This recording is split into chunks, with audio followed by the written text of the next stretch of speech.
এভাবে যখন গরুর মাংস রান্না করি তখন বাসার সবাই অনেক বেশি পছন্দ করে। আর কালারটা যদি হয় অনেক সুন্দর, আকর্ষণীয়, খিদেটা এমনিতেই লেগে যায়। আসসালামু আলাইকুম এভরিওয়ান, সবাই কেমন আছেন?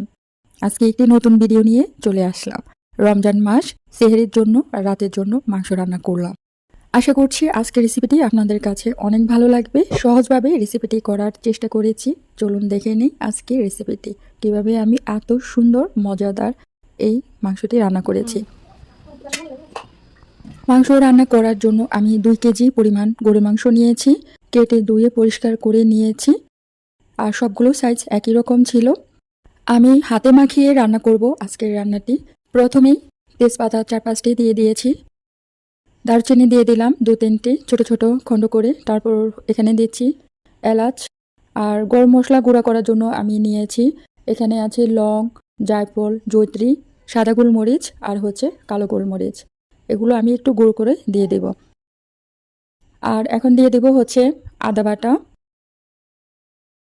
রসুন বাটা। আদা বাটা আর রসুন বাটাটা আমি সমান সমান দিব। এখানে আমি 2 চামচেরও একটু বেশি পরিমাণ করে দিয়েছি রসুন বাটা, আদা বাটা।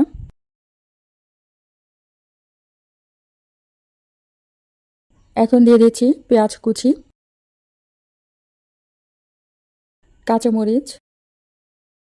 এখন দিয়ে দেব হলুদ গুঁড়ো। হলুদ গুঁড়ো দেবো 2 চামচ আর মরিচ গুঁড়ো দেব প্রায় 3 চামচের মতো।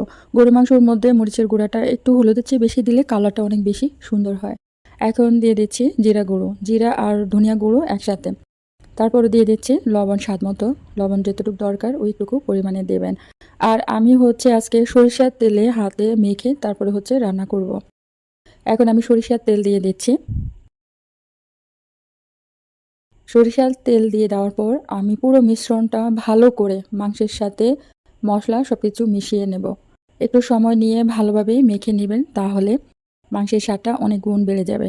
আর এভাবে যদি মাংস মেখে সব মশলার সাথে রেখে দিতে পারেন 1/2 আওয়ার কিংবা 1 ঘন্টা, তারপর হচ্ছে রান্না করবেন, তাহলে আপনার স্বাদ আরও বেশি হবে। তো আমি হচ্ছে রাখবো না, আমি হচ্ছে ভালো করে হাতে মেখে নিব, তারপর হচ্ছে বসিয়ে দেব। তো আমি হচ্ছে যে আমার মাখা শেষ, মেখে নিয়েছি ভালো করে। এখন হচ্ছে চুলার মধ্যে বসিয়ে দেব।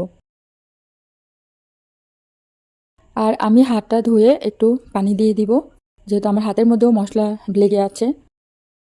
তো খুবই সামান্য পরিমাণে পানি দিব, 1/2 কাপের চেয়েও কম, এরকম 1/2 কাপ পরিমাণ হবে। তো আমি এখন হচ্ছে পানিটা দিয়ে দিয়েছি। আর এখন আপাতত আর কোনো পানি দিব না, কষানো হবে এই পানির মধ্যেই। আর এই যে গুঁড়া মশলাটা দেখছেন, এটা হচ্ছে আমি একটু গুঁড়ো করে নিব, তারপর হচ্ছে মাংসের উপর দিয়ে দিব।